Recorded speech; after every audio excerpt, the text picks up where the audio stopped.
che per il futuro deve cambiare strada?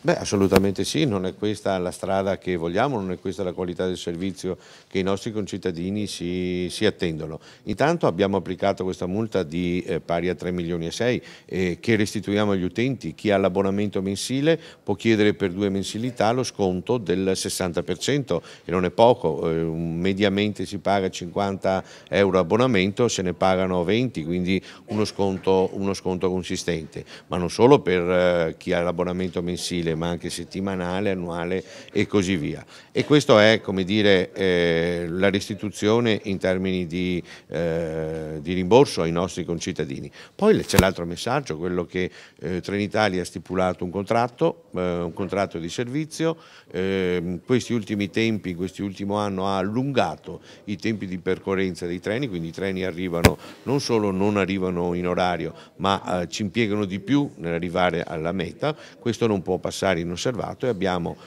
come dire, applicato non una multa, abbiamo escusso quella che è la cosiddetta garanzia al contratto di servizio. Assessore, sembra che Trenitalia continui a chiedere di aumentare le tariffe regionali. Cosa farà la Regione? E la Regione è già ferma da maggio dell'anno scorso la richiesta di aumento delle tariffe. Noi rispondiamo semplicemente che andremo a verifica dell'aumento del costo per l'utente, ma anche del contributo regionale, quando i treni viaggeranno puliti in orario.